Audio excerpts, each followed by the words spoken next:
begin today, a few days, I believe, we'll hear from the book of Ecclesiastes, and then after Ecclesiastes, we'll be in the book of Job.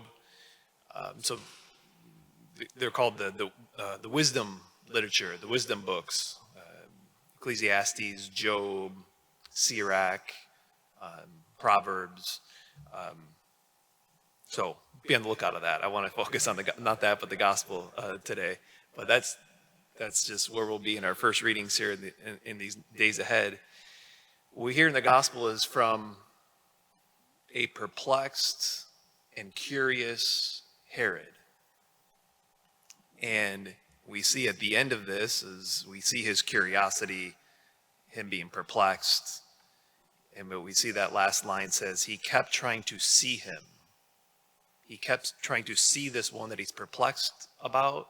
He keeps trying to see this one that he's curious about. But he keeps trying to see him, and he doesn't see him. And at the end, he doesn't see him. He doesn't come to know him. And I want to. There's a hiddenness to God. There's a hiddenness to Jesus. There's an author puts it. Boniface Hicks says, God is hidden in order to draw us into his hiddenness with him, to draw us to let go of all that keeps us from knowing in his hiddenness that he is nearer to us than we are to ourselves. So the hiddenness of God is it's a point of, like, at first pass, it can be a frustration to the hiddenness of God. But God wants to draw us into his hiddenness, right? And like to get lost in God, to get lost in his hiddenness, so as to receive from him, to enter this deeper spot of transforming union, of receiving him, receiving his love. Herod was not able to get there. He wasn't able to enter into the hiddenness of God, and his perplexity, his curiosity is not enough. Ultimately, like two big roadblocks for him was, one, he didn't have the supernatural faith that's needed. The spiritual life, as beautiful it is, there's a pain to it because we're in love with a hidden God. Like we want to be we're in a love affair with a hidden God. He's more real than we are. He's more real than the person sitting next to you or behind you in the pew. But there's a hiddenness to him. And he invites us into that hiddenness. The supernatural faith is needed. And the other aspect there is Herod is like the prototype of the anti-divine, pursuing worldly pleasures, getting drunk, sex. The anti-divine. Pope Benedict says this. He says, as it relates to the hiddenness of God, he says, we can see him only by becoming like him, by reaching the level of reality on which God exists. The supernatural, the spiritual.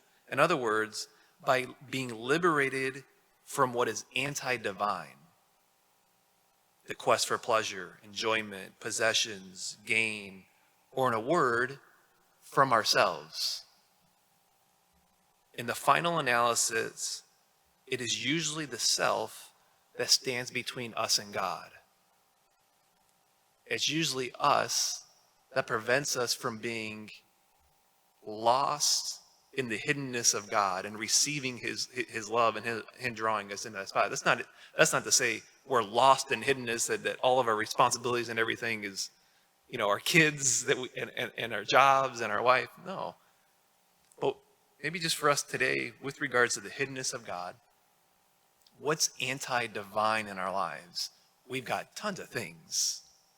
And increasingly so, the more emphasis that our culture puts on material things, and it's easier to get lost in material things.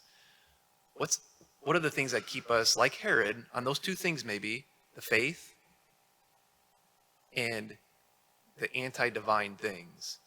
And I also just think of, this morning of it's both really a combination of St. Francis of Assisi and St. Ignatius that kind of like help us with those two things with regards to prayer and the fact that we're always drawn into, and the end, like the goal, the place of peace is to enter in this love affair with a hidden God. Three things, practical things that they say, like just when you enter into prayer, is remember that God is universally present. Remember that he's present to my mind and heart right now.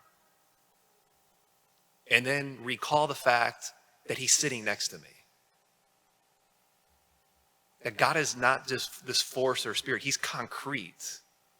As real as the person that's sitting behind me or next to me in the pew, he's sitting beside me. So God is universally present.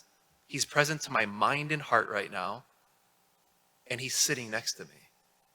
St. Francis of Assisi and St. Ignatius, practical tip there to help us not to be just that perplexed and curious Herod.